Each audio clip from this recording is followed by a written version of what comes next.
Bem-vindos à terceira aula de perguntas e respostas do Ciência Milenar Indiana. Nós vamos continuar respondendo as questões que nos foram enviadas pelos nossos alunos, mas antes de mais nada, vamos pronunciar os mantras que nos conectam às grandes almas autorrealizadas e à suprema personalidade de Deus. Om Gyanatimmirandasya Gyananjana Shalakaya Chakshurun Militam Yena Tasmai Shri Gurave Namaha.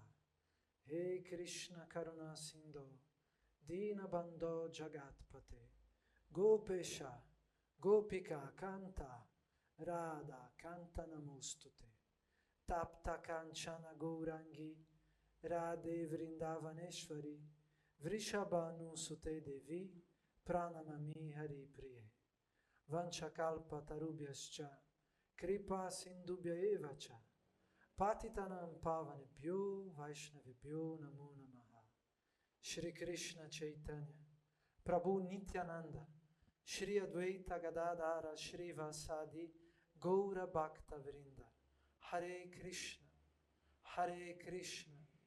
Krishna Krishna Hare Hare Hare Rama Rama Rama Hare Hare.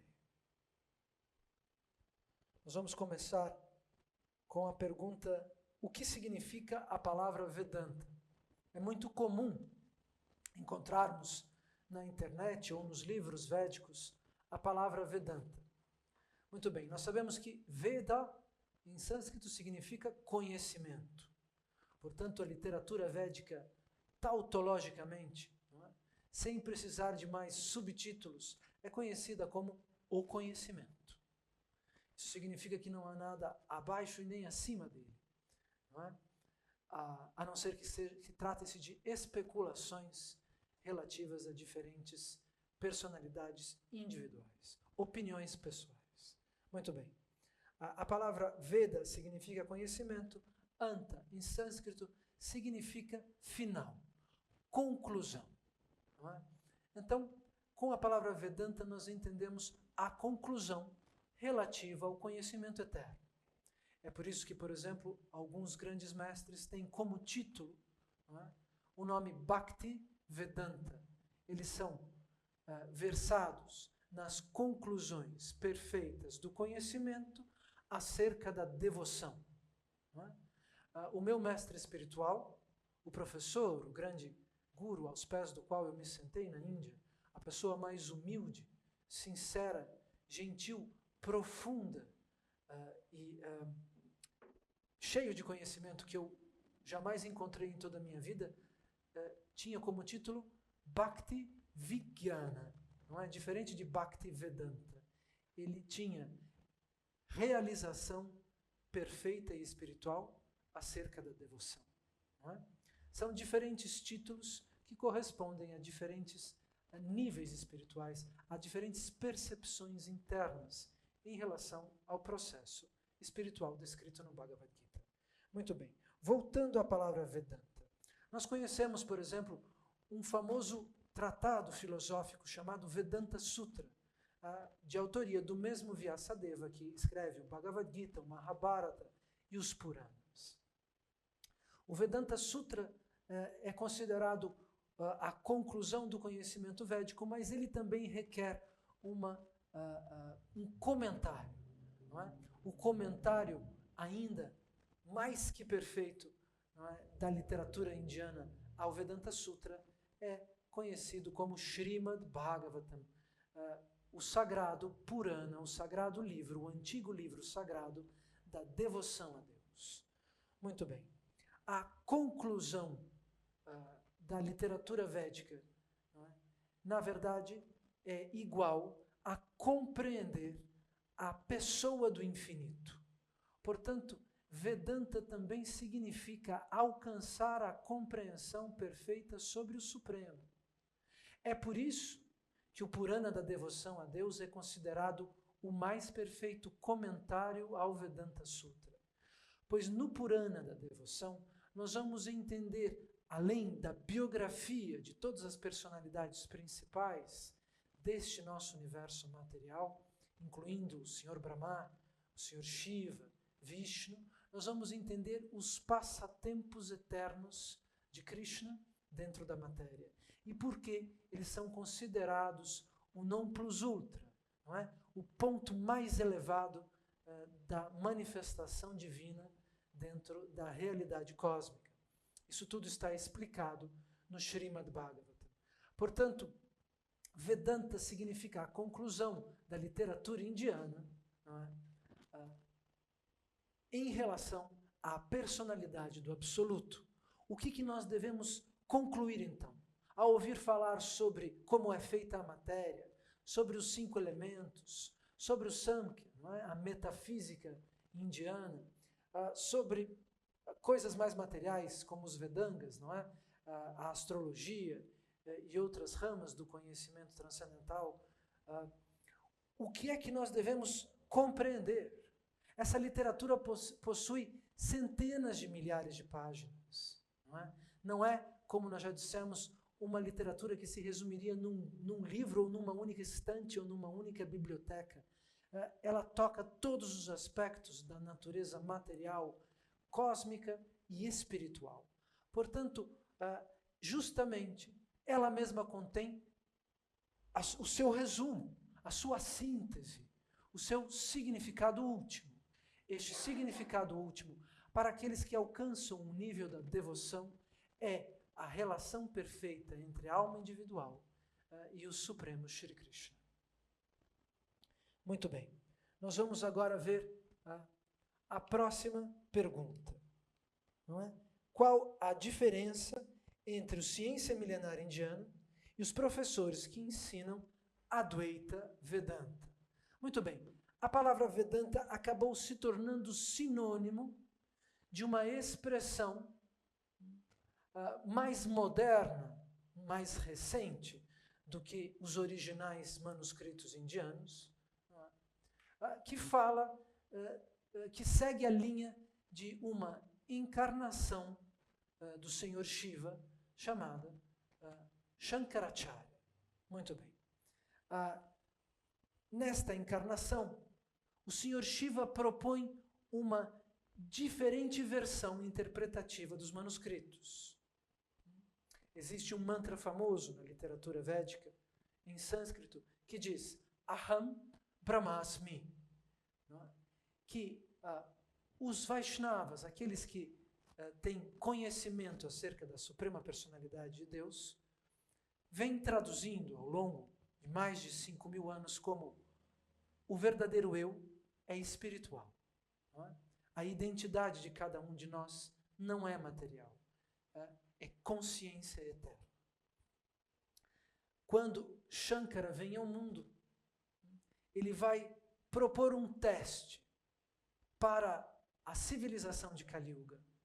Ele vai dizer, ok, você não é? Nasceu em Kali Yuga, recebeu a misericórdia de uma sociedade caótica, buscou o conhecimento, chegou à porta dos Vedas, mas eu, como guardião do conhecimento, vou lhe propor um teste no portão dos mantras eternos.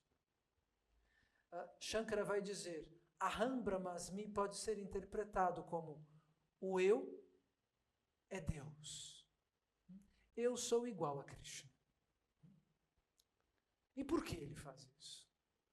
Se o Senhor Shiva é o primeiro dos Vaishnavas, como nós já explicamos na aula passada ou na aula sobre o Senhor Shiva, por que é que ele proporia uma interpretação na qual as almas condicionadas cairiam novamente dentro do vórtice da ignorância, ao acreditarem que elas mesmas são a fonte dos átomos, a fonte do Sol, a fonte dos universos onde elas nem estão.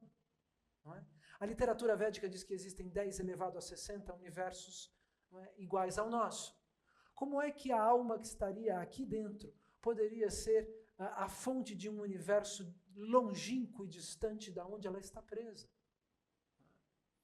Muito bem, o Senhor Shiva faz isso a pedido do próprio Supremo, segundo os Puranas. Nós faremos um curso sobre a diferença entre o Vedanta original de Vyasadeva, que nós poderíamos chamar de Adi Vedanta, não é? O primeiro Vedanta, o Vedanta que está contido nos significados originais da literatura védica, e o Advaita, que prega a não diferença entre a alma e Deus.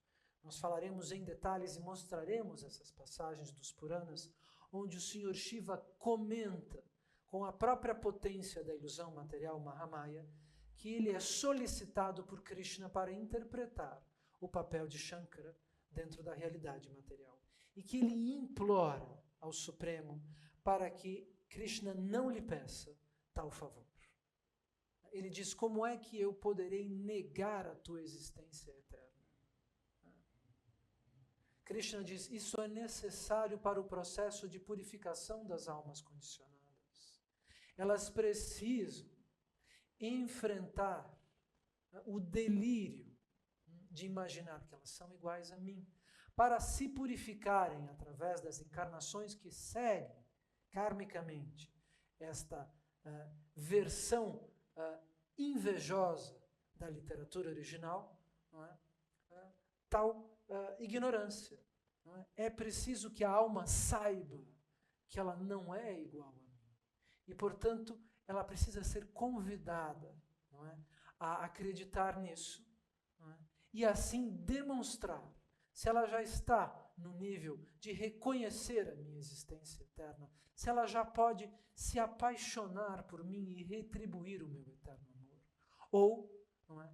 Se ela vai cair no mecanismo da ilusão mais uma vez, colocando-se no meu lugar, como se ela fosse o próprio Supremo. Portanto, este é um mecanismo de purificação, assim como todos os outros. Como é que uma alma poderia alcançar uma relação eterna com Deus se ela acreditasse que não há diferença entre ela e o Absoluto? A literatura védica explica que Krishna poderia ser comparado ao Sol e as almas individuais aos raios do Sol. Nós somos divinos, porém não somos a fonte dos átomos, muito menos a fonte dos universos. Não é? A nossa identidade é eterna, não é?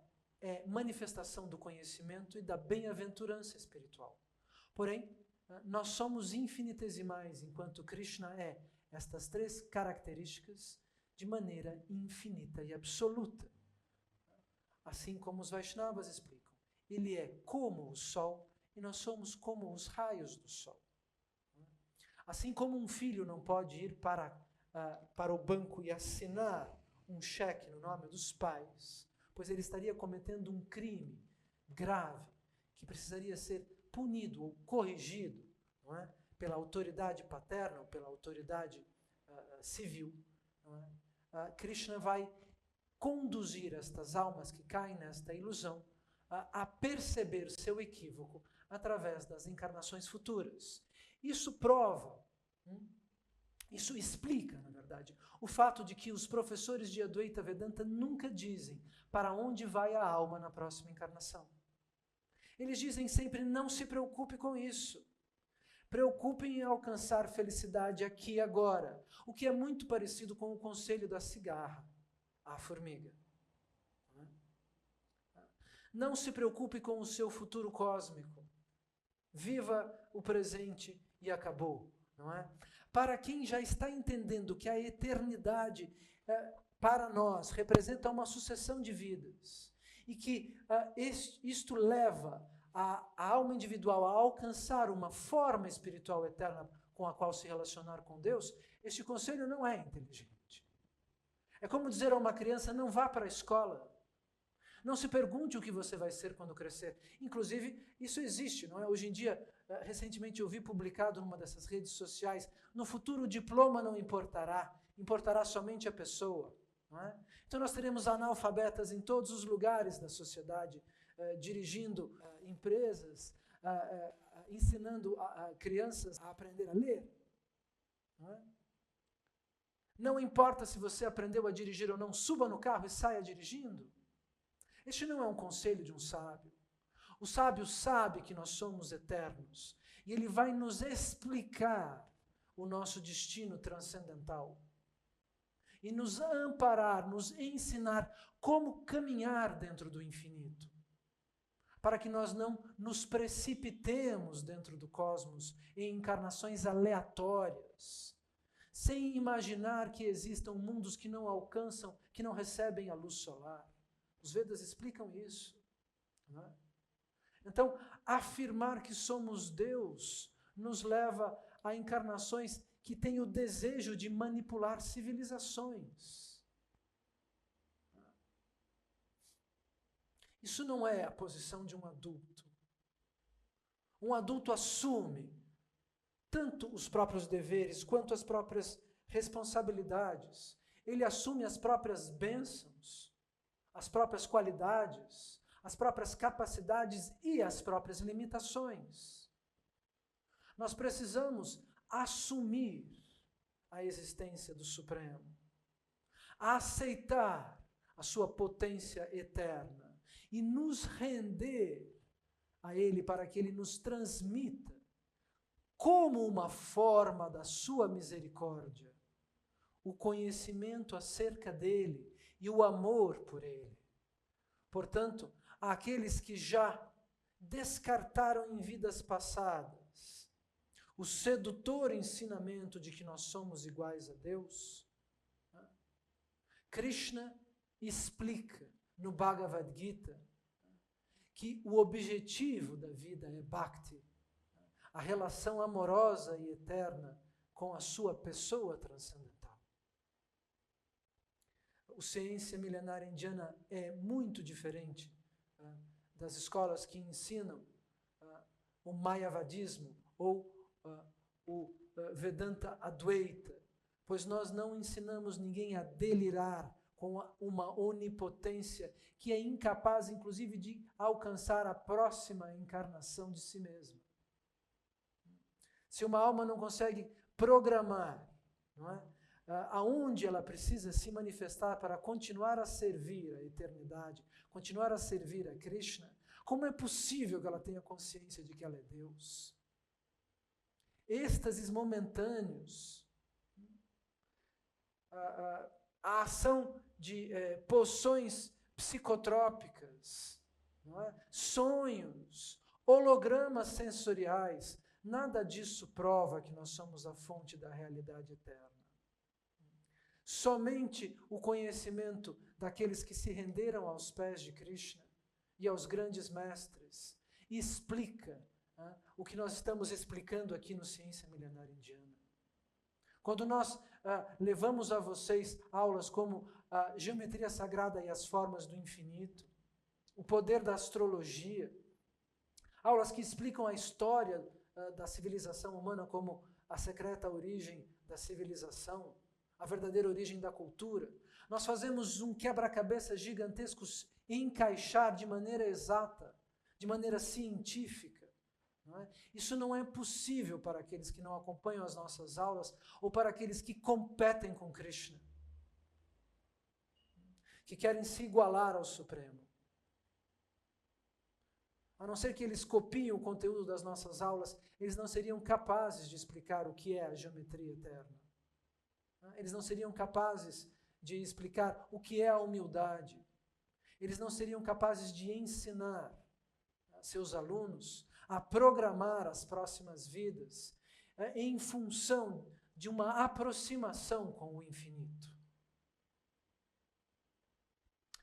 Essa é a diferença fundamental entre nós e aqueles que ensinam o caminho de Maya, o Advaita Vedanta.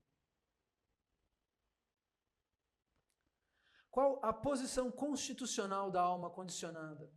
Qual a sua ação apropriada? Como alcançar discernimento? Muito bem. Esta é uma pergunta muito importante.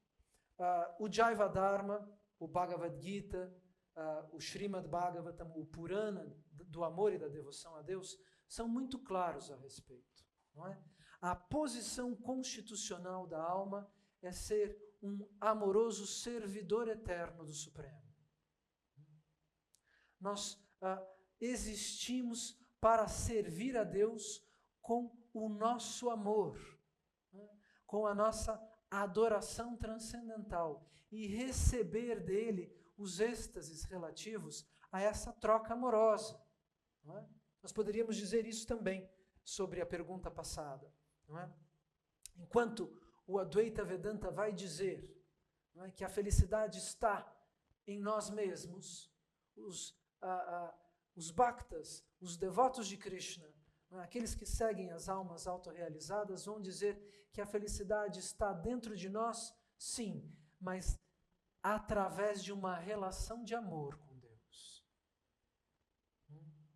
Então, a posição constitucional da alma condicionada é este serviço amoroso. Deus não precisa, não é, de servidores, de servos.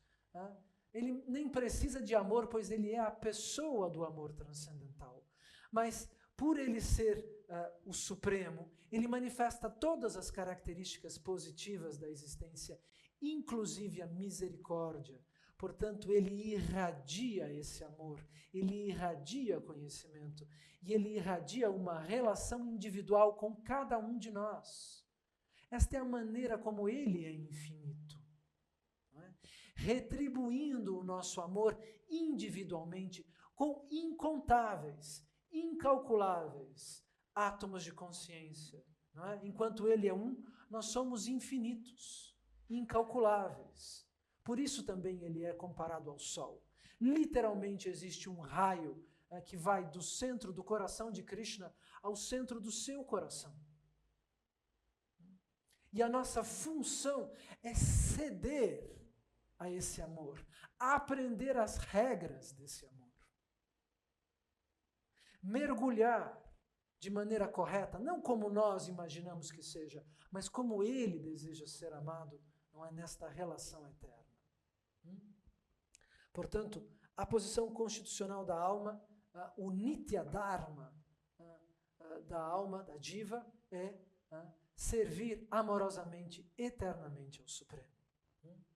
Qual a nossa ação apropriada? Aprender esta devoção. Não é? Eu poderia dar vários exemplos de ações apropriadas. Não é? Ler o Bhagavad Gita de uma fonte confiável. Meditar sobre os versos do Bhagavad Gita, cantar os santos nomes, fazer o Ekadasi, tentar controlar os sentidos, aplicar o conhecimento védico no nosso dia a dia. Porém, isso não basta, porque esta ação apropriada é sinônimo da nossa própria vida. Nós vamos ter que aprender isso passo a passo.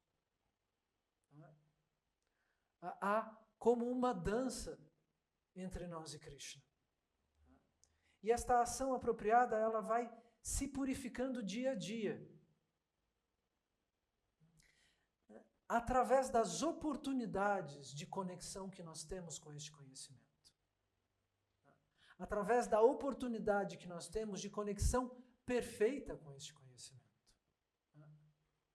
Nós vamos falar sobre os diversos mestres que explicaram o Gita e os textos da antiga Índia em aulas futuras, não é? É necessário que vocês primeiro aprendam a escutar este conhecimento e se livrar das especulações mentais e das armadilhas de Maya em relação ao próprio conhecimento védico. Não é porque nós chegamos no conhecimento védico que nós vamos imaginar que nós não seremos mais testados pela inteligência do Supremo.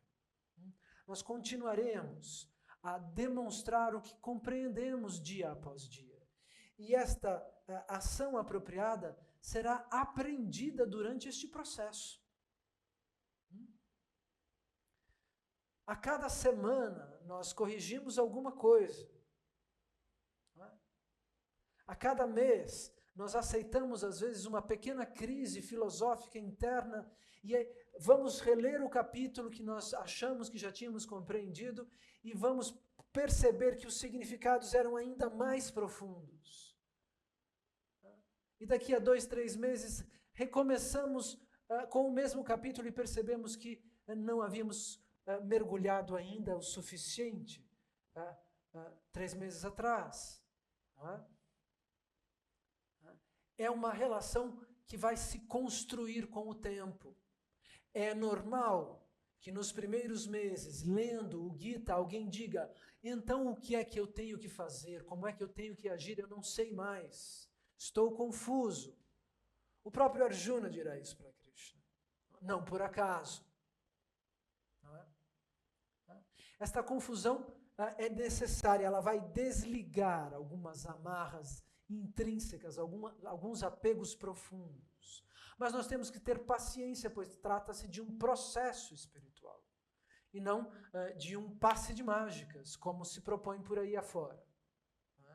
Então, ao entender que esta confusão faz parte constitucional do processo, nós teremos que ter paciência para conviver com este com Bhakti, com a devoção.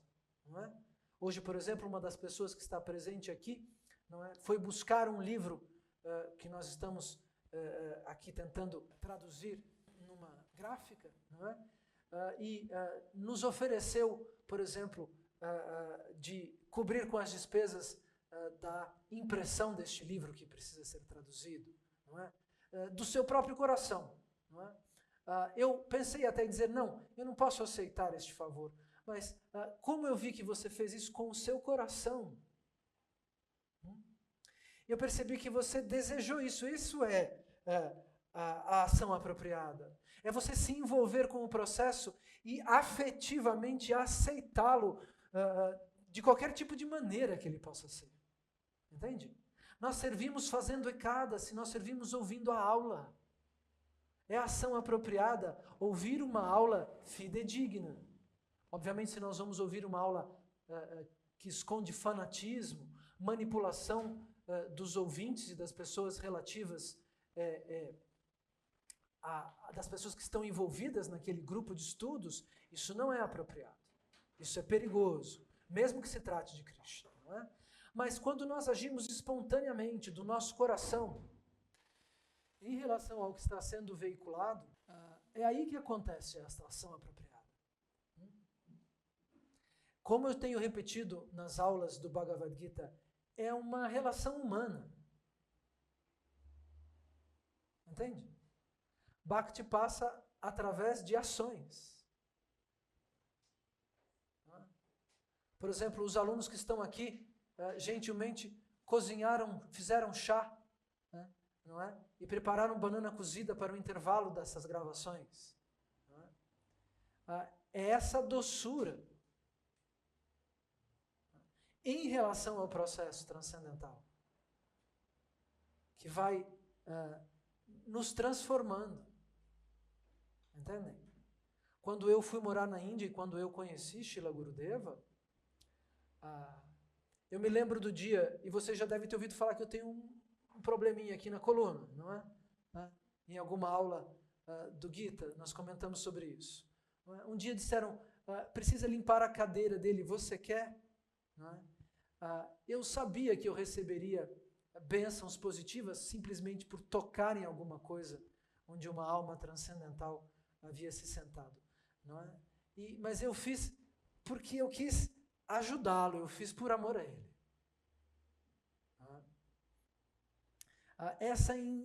Esse serviço, que poderia ser mecânico e material, não é? Que não é diferente do serviço de passar um paninho na cadeira do chefe de uma repartição pública. Não é?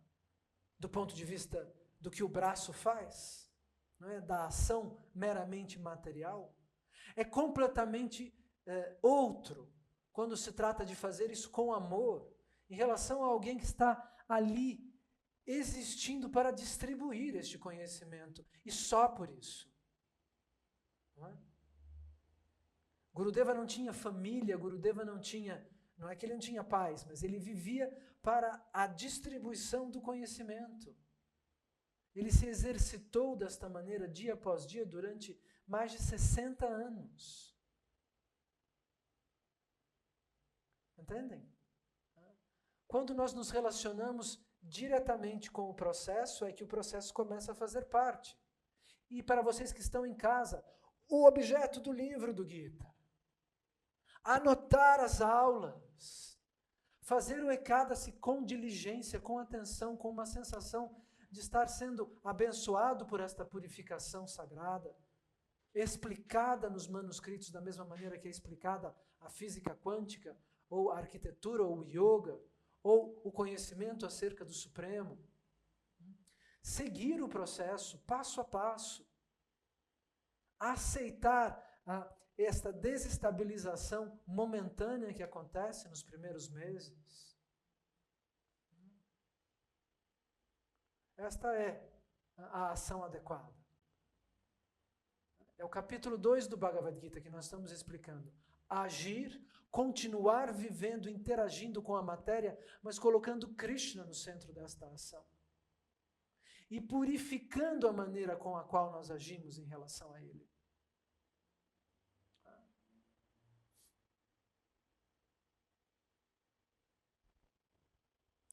Como alcançar discernimento? Com a prática e com a sinceridade. Aos alunos eu digo sempre, o bom conselho de Srila Gurudeva. Nós devemos orar diariamente para receber a sinceridade com a qual podemos alcançar o processo devocional. Eu, 3 vezes ao dia, aproximadamente, quando faço minhas orações, quando eu canto meus mantras, eu sempre repito isso. Por favor, Gurudeva, me conceda a sinceridade para que eu possa alcançar o serviço aos teus pés de lótus. Porque não é um serviço que troca conosco dinheiro. É um serviço que troca conosco a purificação, a limpeza, a correção do nosso caráter. Nós vamos aprender a sermos generosos com quem merece. Pessoas que dizem, mas eu faço doações imensas para grupos que distribuem carne para as pessoas que não têm o que comer. Não é? Isso ainda está dentro da modalidade da ignorância. Nós podemos distribuir alimento vegetariano rico em nutrientes oferecido no altar para Krishna à população. Um dos sonhos da ciência milenar indiana. Então, o discernimento virá com o tempo e com a prática de Bhakti Yoga. E com a maneira com a qual nós vamos nos relacionar com estes mantras. A maneira com a qual nós vamos compreender a literatura eterna.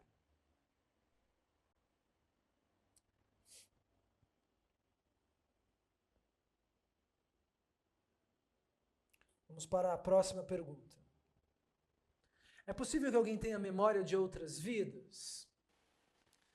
A literatura védica nos informa de que a cada nascimento, mesmo expansões de Krishna, mesmo personalidades que alcançaram a transcendência, quando vem a matéria, não se lembram de suas vidas passadas dentro do universo material.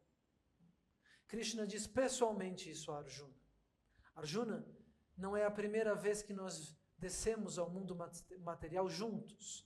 A literatura védica explica que Arjuna é Nara. Nara Narayan são dois avataras de Vishnu, de Krishna, da Era de Ouro. E que Arjuna vai voltar à realidade material em companhia de Krishna, interpretando o papel do arqueiro, príncipe dos Pandavas, não é? Irmão do imperador Yudhishthira. Mas Krishna vai dizer, Arjuna, você não se lembra das suas encarnações passadas. Eu me lembro de todas as vezes em que eu me manifesto nos mundos materiais.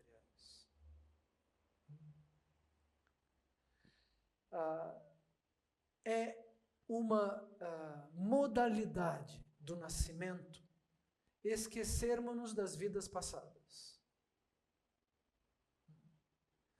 Isso é um mecanismo regulador da providência.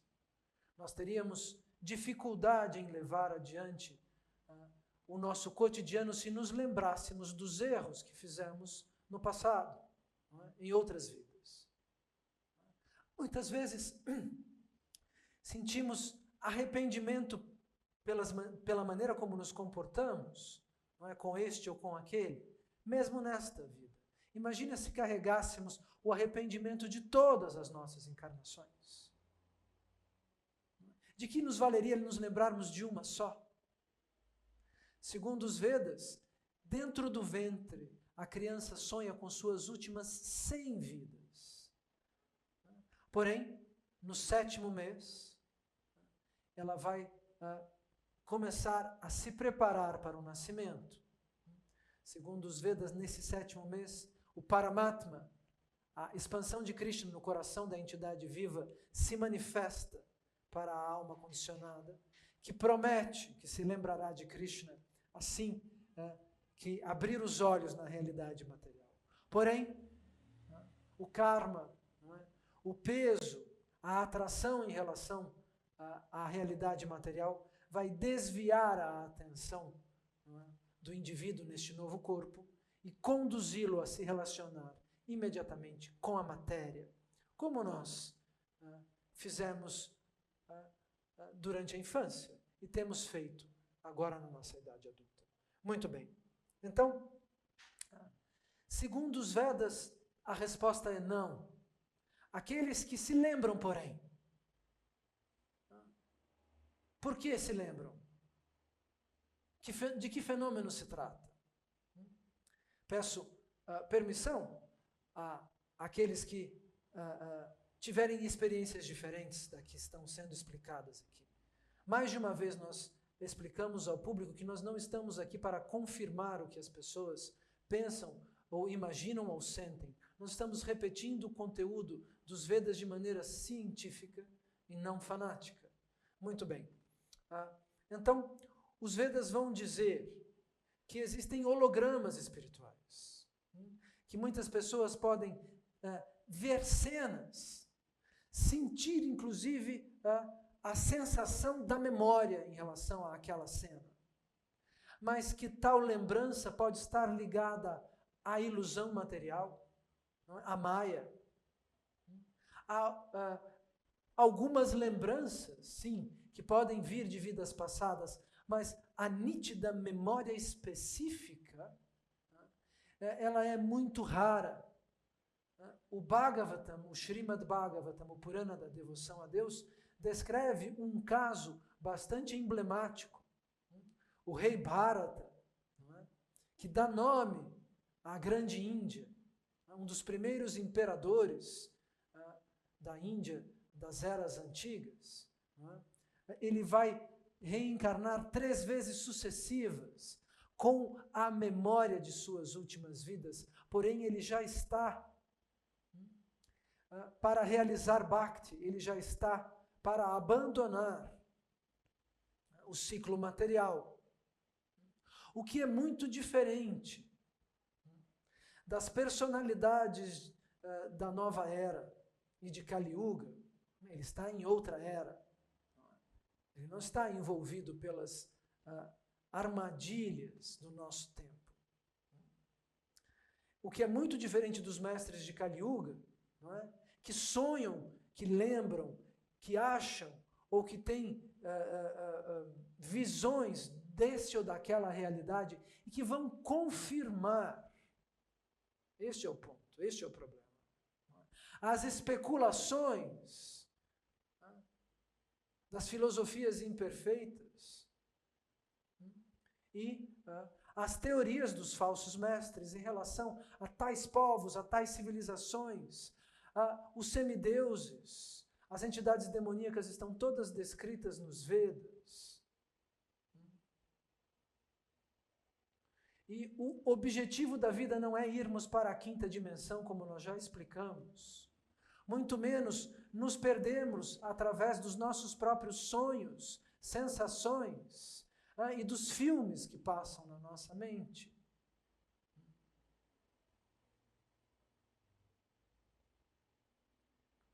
Nós não estamos acusando ninguém, nós estamos simplesmente explicando que Maya é mais poderosa do que os jovens e os falsos mestres da Era de Ferro supõem e imaginam. Portanto, aqui no Ciência Milenar Indiana, nós tomamos a literatura original, a única literatura científica, a memória destes mestres da Kali Yuga, da Nova Era, não pode ser comprovada matematicamente, assim como a literatura original. Nós aqui no Ciência Milenar Indiana seguimos o conteúdo dos Vedas, a palavra dos sábios autorrealizados e as indicações de Srila Gurudeva, que não falam de flashbacks, de hipnose, não é? De terapias regressivas, onde, se vocês notarem, há sempre uma explicação racional para um mau comportamento na vida presente. Alguém diz, eu não gosto da minha prima, pois ela me matou na vida passada. Foi isso que eu vi. Eu, pessoalmente, estudei os casos de regressão a vidas passadas em livros e com pacientes que, inclusive, frequentaram o próprio Brian Weiss. Não é? Eu tenho uma amiga nos Estados Unidos que foi paciente do Brian Weiss. E o que ela disse para mim quando eu perguntei qual foi a vida que você viu? Ela disse, eu voltei para um momento onde o meu pai desta vida me apedrejava. E isso explicou muita coisa. Outra pessoa me disse, o filho se lembrou de que ele e a mãe foram marido e mulher na vida passada e é por isso que eles se comportam de maneira incestuosa nesta vida. Senhoras e senhores, cuidado com as armadilhas de Mahamaya, que vão bancar ações imperfeitas que não deveriam nem ser pronunciadas por nós aqui no Ciência Milenar Indiana. Mas em nome da clareza e da franqueza com a qual nós tratamos todos os nossos alunos, nós estamos explicando que tais procedimentos geralmente não estão em linha com o conhecimento transcendental e mais facilmente pertencem a Kali Yuga e às ilusões da potência da ilusão Mahamaya. Vamos passar à próxima pergunta. O Ciência Milenar Indiana pertence a alguma instituição religiosa? Não. O Ciência Milenar Indiana não pertence a nenhuma instituição religiosa. Nós somos um grupo de estudos que visa alcançar com atenção, com método, o significado das escrituras originais da antiga Índia, tentando fazer com que as explicações e os comentários daqueles que alcançaram a perfeição, como Bhakti Vallabha Tirtha Maharaj, como Bhakti Pramod Puri Goswami Maharaj, como o meu mestre espiritual e muitos outros, que serão apresentados ao público, passo a passo. Nós vamos fazer encaixar o conteúdo dos Vedas, o comentário dos grandes santos, e uma linha de raciocínio lógico e científico que exclui o fanatismo e o processo, digamos assim, de readaptação do conhecimento transcendental ao desejo do indivíduo. Como já dissemos outras vezes, seria muito mais fácil pronunciar coisas que coincidem com o contexto cultural, espiritual das redes sociais, do que dizer para as pessoas não. Quem sabe o processo de regressão que você fez ainda, por mais que tenha sido visível, táctil e emocional, ainda pertence à Maya, do que dizer, não é? o que as pessoas querem ouvir. Existem instituições criadas por grandes santos? Sim. Porém, a partir do momento em que eles não estão mais presentes, o que acontece de costume é que, com o passar dos anos, há um distanciamento entre a interpretação sempre viva do grande sábio, não é? E a gestão institucional desta ou daquela associação. Entendem? Nós não excluímos a leitura dos livros publicados por esta ou por aquela instituição ligada ao conhecimento dos Vedas. Mas nós vamos organizar isso de maneira que não hajam times opositores, como é muito comum. Não é? O que mais acontece é que este templo, que era liderado por este grande santo, quando a grande alma vai embora, acaba se tornando contrário àquele outro templo que era liderado por um outro grande Mahabhagavata, que abandonou o corpo há algumas décadas, e depois estes dois vão ficar contra a este outro quando o próximo grande santo abandonar o corpo.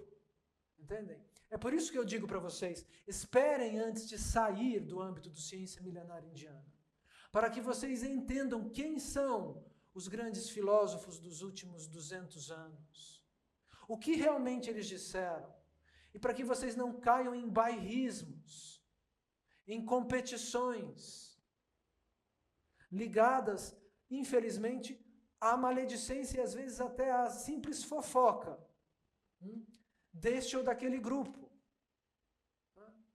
que usam, muitas vezes, o estigmata do erro ou da ofensa para manter junto consigo mesmo seus próprios estudantes. É muito comum dizer, tal grupo ofendeu este grupo, aquele grupo ofendeu o meu grupo. Não é? E assim as pessoas vão capturando discípulos e devotos. Este não é o processo que os grandes santos colocaram em prática.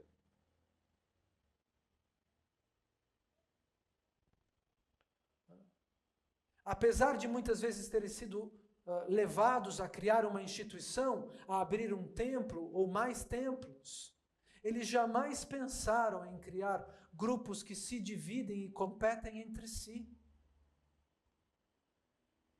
Em nome, às vezes, até da fidelidade ao próprio mestre espiritual. Não.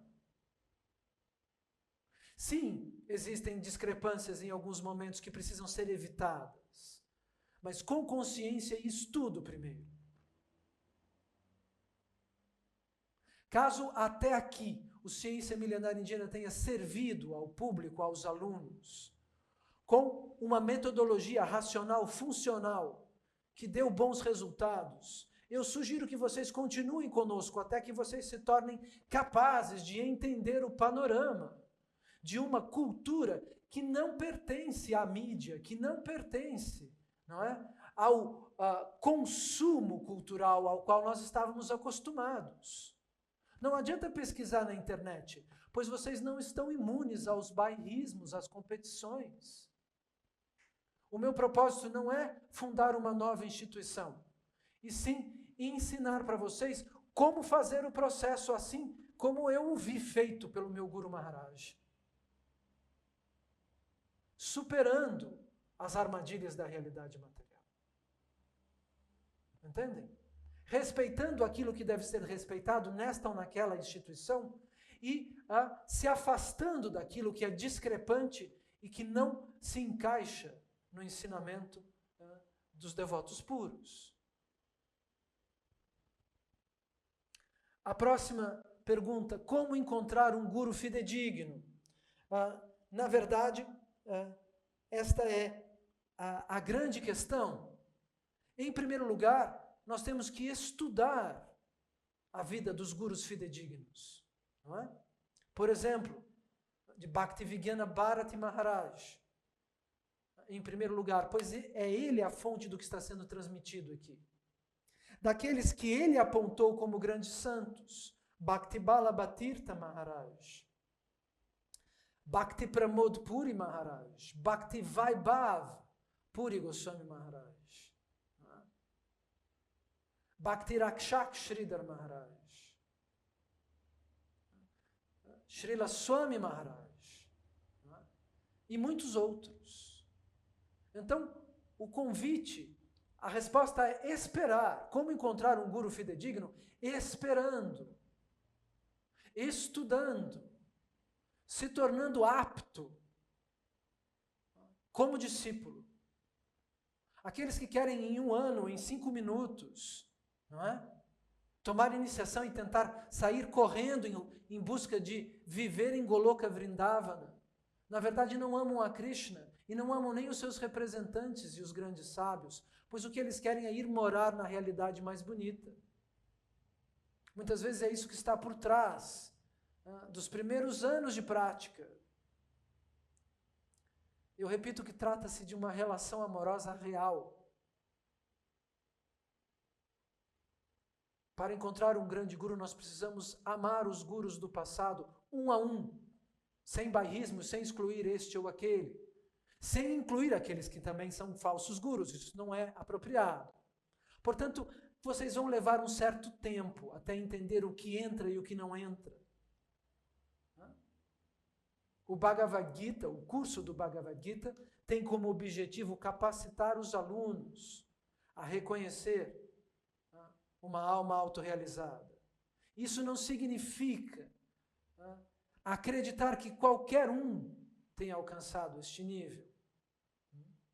Portanto, a resposta a esta pergunta é estudar com calma, com profundidade, capacitando a si mesmo através de sinceridade, através de participação ao projeto, através do Mahamantra, do Ekadasi e das orações, em busca desta mesma sinceridade, para alcançarmos o mérito de encontrarmos um Mahabhagavata, um devoto puro. A próxima pergunta, a última que nós vamos responder na aula de hoje é importante termos um altar em casa? Como deve ser, como pode ser este altar? A resposta é sim, é muito importante termos um altar em casa. Por quê? Porque o altar representa o objetivo da nossa busca espiritual. O altar é como o alvo da nossa atenção, da nossa viagem em direção a Deus. Portanto, é fundamental que nós tenhamos na matéria, ao nosso redor, um lugar onde nos ajoelharmos, um lugar onde colocarmos o Bhagavad Gita, um lugar onde fazermos nossas orações. Alguém poderia dizer, mas Krishna está em tudo, ele está dentro do átomo. Para qualquer lugar em que nós olhamos, não é? Nós estaríamos diante do absoluto. A resposta a isso é sim, por um lado, mas não por outro. Você jamais faria orações diante de uma montanha de lixo, por exemplo, não é? Existem coisas e lugares que são contaminados na realidade material. Alguém faria orações diante de uma usina nuclear que está irradiando problemas, como se diz, radiação às nossas células? Ninguém faria isso, não é? Tudo é criado e manifestado por Deus, mas há uma hierarquia de organização dentro da realidade material. O sol nasce no leste, portanto, o leste do nosso apartamento é mais indicado para o altar do que outras regiões. Isso não é obrigatório. Existem, principalmente em Kali Yuga, apartamentos que são feitos de uma maneira em que, por exemplo, o banheiro está no leste e nós não poderíamos colocar o altar ali. Porém, a presença de um altar é importante para organizar o espaço e para organizar nossa mente e para organizar a nossa relação com o infinito. Por que é que nós temos figuras que representam Krishna desenhos de Krishna, deidades de Krishna no altar, não é? Para treinarmos nossa relação direta com o infinito, para meditarmos em Krishna. Krishna é descrito como sendo de um azul transcendental, não é? O corpo de Srimati Radhika é descrito como sendo da cor do ouro líquido. Isso vai... Por que Deus tem forma transcendental? Para direcionar a nossa atenção em direção a Ele. Entendem? Não é a adoração de uma imagem, como diriam alguns religiosos. Muito pelo contrário, é a representação do infinito que cria a oportunidade de uma relação direta. Ainda que num ensaio, nós estamos ensaiando servir a Deus. Portanto, nós vamos nos ajoelhar diante da sua imagem. Nós temos aqui, por exemplo, uma imagem de Radha e Krishna para mostrar para vocês que poderia estar presente no altar, não é? Na casa de vocês. Geralmente nós temos no altar uma imagem da potência masculina de Deus e da potência feminina de Deus. O divino casal Shri Shri Radha Krishna. Não é? É claro, fica claro que nenhum desenho poderia desenhar, não é? Esculpir. Um escultor não pode fazer uma estátua que tenha a beleza do Supremo na sua superfície material. Não é? Mas Krishna diz, no Gita e em outros textos, que por misericórdia, não é?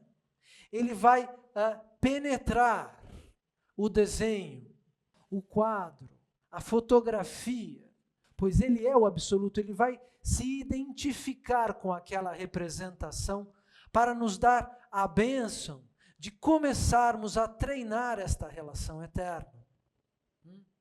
Portanto, no altar nós devemos ter o divino casal, que são o objetivo da nossa busca espiritual. Todas as entidades vivas, mesmo os outros grandes mestres, mais cedo ou mais tarde vão alcançar o serviço ao divino casal. Portanto, nós vamos ter o divino casal num porta-retratos, num quadro, na nossa casa. Há pessoas que têm deidades, aquelas esculturas em bronze ou em mármore que representam Radha e Krishna. Porém, eu digo a vocês que o cuidado com as deidades precisa ser diferente de termos uma imagem como uma fotografia no altar. Pois, segundo as Escrituras, as deidades precisam de um serviço constante de oferecimento de flores, de incenso. O alimento deve ser levado ao altar. Nós devemos adorá-las com fogo, não é? E com uma parafernália, dizem os tradutores em português das Escrituras indianas, não é? Com objetos sagrados específicos. Então, a princípio, nós diríamos que uma belíssima imagem de Radha e Krishna, esta, por exemplo, uma imagem do Avatar dourado e de Nityananda, ou, por exemplo, o próprio Mahamantra, Hare Krishna, Krishna Krishna, Hare Hare, Hare Rama, Rama Rama, Hare Hare. Pode estar num porta-retratos ou num quadro do nosso altar, pois ele é não diferente de Krishna. E a imagem daqueles sábios que estão nos trazendo este conhecimento. Nós podemos colocar também sobre o altar o Bhagavad Gita, não é? E outros livros da literatura original. No altar nós não colocamos objetos que não sejam relativos ao altar. Não apoiamos chaves, copos, né? Coisas que nada têm a ver com a devoção a Deus. O altar deve ser uma estante, um móvel dedicado a isso. Aqueles que já meditam, já tiveram um altar mais simples, podem comprar um móvel novo, específico, não é? Dedicado à adoração ao Supremo. Um objeto para apoiar o incenso, não é? Um pequeno vaso para levar flores, ou nós depositamos as flores aos pés das imagens, muitas vezes. Não é? Isso vai adoçando a nossa relação com o Supremo. Esta é a função do altar. No altar nós também vamos ter a imagem do Parampará, ou seja, dos gurus, dos mestres espirituais que estão trazendo a nós o conhecimento transcendental. Então, no caso daqueles que ouviram falar de Krishna, ou que compreenderam especificamente que Krishna é a suprema personalidade de Deus, através do Ciência Milenar Indiana, podem imprimir esta imagem que vai ser colocada à disposição de vocês aqui no comentário desta aula, não é? Para que vocês se relacionem com Srila Gurudeva Bhaktivedanta Bharati Goswami e com Parama Gurudeva Bhaktivedanta Madhava Goswami Maharaj, não é? Eles são a fonte do conhecimento que chega através de vocês pelo Ciência Milenar Indiana. Vocês devem considerá-los o guru que os levou, os gurus que levou a cada um de vocês a enxergar o processo devocional, não é? Portanto, a ligação direta com eles é algo necessário e manifesta uma gratidão real a tudo que vocês estão ouvindo e concebendo e compreendendo. Entendem? Portanto, no altar de cada um de vocês, uma imagem de Srila Gurudeva seria muito auspicioso, seria demonstrar que vocês estão entendendo da onde vem este conhecimento, não é? Começar a se relacionar com a personalidade dele, com o texto, os textos que ele escreveu, com as indicações que nós repetimos dos lábios de lótus dele aqui no Ciência Milenar Indiana, vai estruturar de maneira grata e adulta a vida de cada um de vocês. Algumas pessoas dizem, mas eu tenho mais ligação com Srila Swami Maharaj, porque eu li a tradução do Bhagavad Gita dele. O Parampará pode conter e abraçar todos os grandes santos, não é? Nós não excluímos nenhum nem outro. Mas caso vocês tenham compreendido Krishna melhor com a Ciência Milenar Indiana, uma relação com o mestre espiritual que ensinou a nós, aqui do CMI, o pouco que nós sabemos e que nós estamos tentando, com um certo esforço, transmitir a vocês, né? Nós estamos gravando esta aula há 2 dias da minha viagem da Índia, para que vocês possam ter uma relação conosco enquanto eu estarei ocupado com os festivais e com as aulas dos grandes santos lá no Dhamma Sagrado de Mayapura. O que está sendo feito tem um ritmo, tem um trabalho por trás. Não é? O livro que nós estamos desejando traduzir foi escrito por Srila Gurudeva. Não é? Quanto tempo ele levou para escrever este livro? Quanto do livro de Gurudeva está no meu coração que passa para vocês através das aulas do Bhagavad Gita? Portanto, a relação, ela já existe. Ela só vai se tornar consciente quando vocês colocarem a foto dele no altar. Entendem?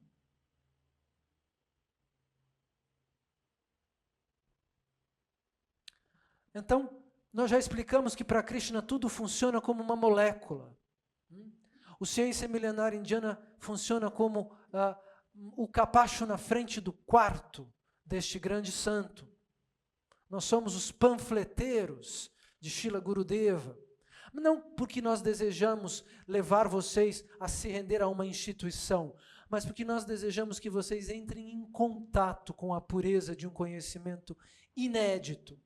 Srila Gurudeva comentou o Bhakti, não é? O processo de Bhakti depois dos últimos grandes santos. Não é?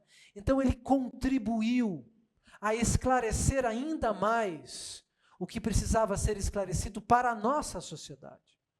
Não é? Ele falou até setembro de 2017. A última aula de Gurudeva aconteceu aproximadamente no começo do mês de setembro de 2017. Eu estava sentado aos pés dele, quando pela última vez ele nos explicou o funcionamento do karma. Então, ele se dirigiu a esta nossa sociedade. Ele conhecia os nossos problemas políticos, culturais, sociais. Conhecia também Krishna e Radha. Então, ele criou uma ponte de comunicação entre esta nossa específica Kali Yuga e o Supremo Senhor Deus. Portanto, eu sugiro a vocês que aprofundem as nossas aulas e se tornem capazes de acompanhar as futuras aulas que falarão exclusivamente também sobre o conteúdo dos livros, não é?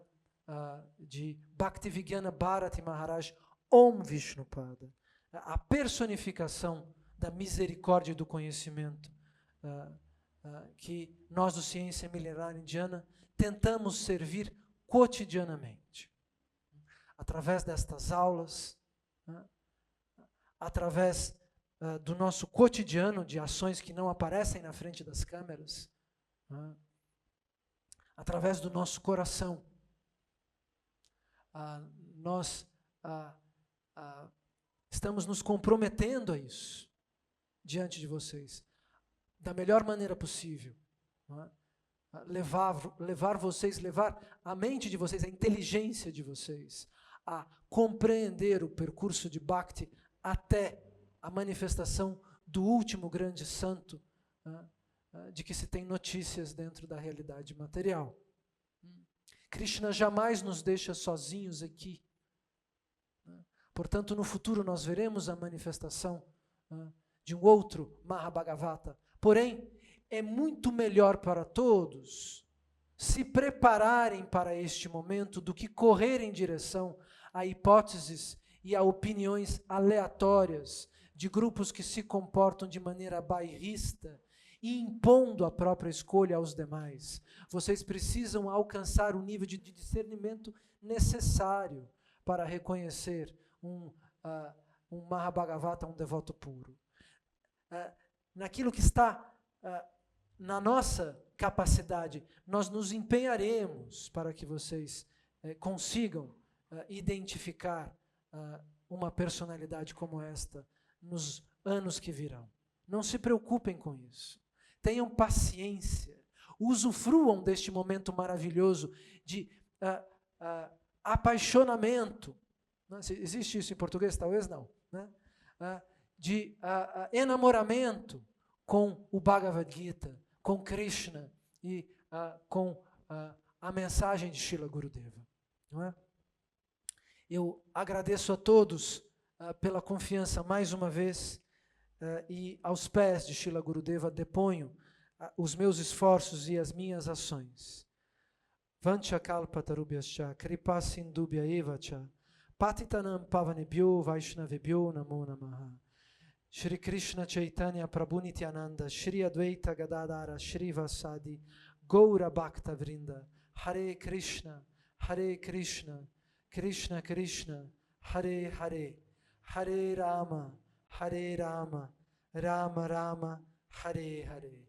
Muito obrigado.